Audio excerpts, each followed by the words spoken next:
دنیا کی پیدائش سے پہلے خدا تھا. اس کائنات کی تخلیق سے پہلے کچھ بھی نہ تھا. جانور تھے نہ سمندر، درخت تھے اور نہ سورج، نہ ہی کوئی دوسری چیز تھی. ہر طرف تاریکی تھی. اس وقت صرف خدا موجود تھا. خدا نے دنیا کی ہر چیز بنائی. مثال کے طور پر سورج، چاند، آسمان اور زمین.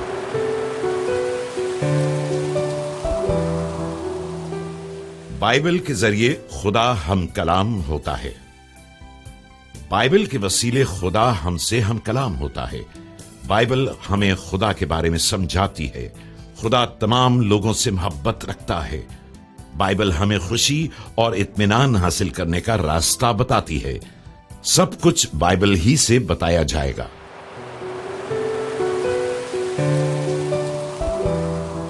خدا نے سب کچھ بنایا. خدا نے ہر قسم کے درخت اور جانور پیدا کیے. ہر چیز جو اس نے بنائی اچھی تھی. خدا نے انسان کو بھی پیدا کیا. خدا نے انسان کو زمین پر سب چیزوں کا مالک بنایا.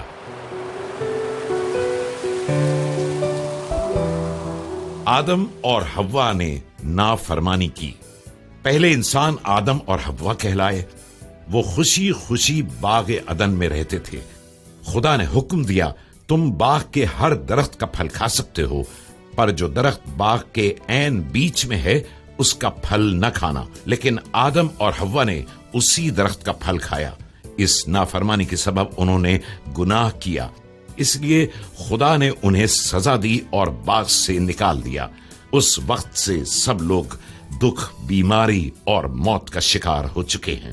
لیکن خدا پھر بھی ان سے محبت کرتا رہا اور ان کو دوبارہ اپنے پاس واپس لانے کا منصوبہ تیار کیا.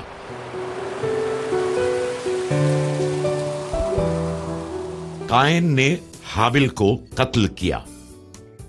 آدم، حوا اور ان کی ساری اولاد خدا سے جدا ہو گئی.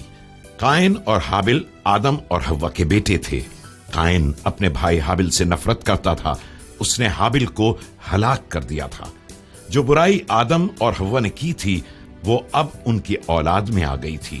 اس لیے ہم سب نے گناہ کیا اور سزا کے لائق ٹھہرے.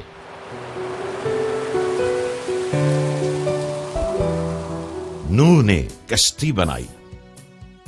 آدم کی اولاد گناہ پر گناہ کرتی چلی گئی. خدا نے ان کو ایک بڑے طوفان کے ذریعے سزا دینے کا فیصلہ کیا. لیکن صرف نوح خدا کا حکم مانتا تھا. خدا نے نوح سے ایک کشتی بنانے کے لیے کہا تاکہ وہ طوفان سے محفوظ رہے. جب کشتی بن گئی تو نوح اور اس کا خاندان کشتی کے اندر چلے گئے. لوگ شروع ہی سے نوح کے کاموں کا مذاق اڑاتے تھے کیونکہ انہوں نے یقین نہیں کیا تھا کہ خدا انہیں ہلاک کرنے والا ہے.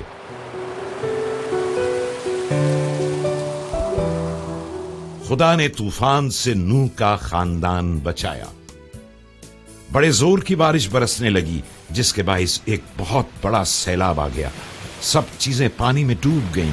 جتنے لوگ کشتی سے باہر تھے وہ سب ڈوب گئے کیونکہ وہ خدا پر ایمان نہیں لائے تھے. صرف نوح اور اس کا خاندان بچ گیا کیونکہ وہ خدا پر ایمان رکھتے تھے اور اس کے حکموں کو مانتے تھے. جب طوفان رک گیا، پانی خشک ہو گیا تو آسمان پر ایک قوس قزح نمودار ہوئی. یہ خدا کی طرف سے ایک عہد تھا کہ وہ پھر انسان کو اس طرح ہلاک نہیں کرے گا.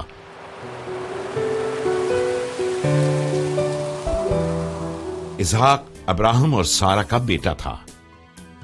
ابراہم نوح کے قبیلے سے تھا. وہ راست باز تھا. ابراہم اور اس کی بیوی سارہ بہت بوڑھے ہو چکے تھے. لیکن جیسا کہ خدا نے ان سے وعدہ کیا تھا، سارہ کے ہاں ایک بیٹا پیدا ہوا. اس کا نام اسحاق رکھا گیا. خدا نے وعدہ کیا کہ اسحاق کی نسل سے ایک نجات دینے والا آئے گا جو لوگوں کے گناہوں کو اٹھا لے گا. وہ نجات دہندہ خداوند یسوع مسیح ہے.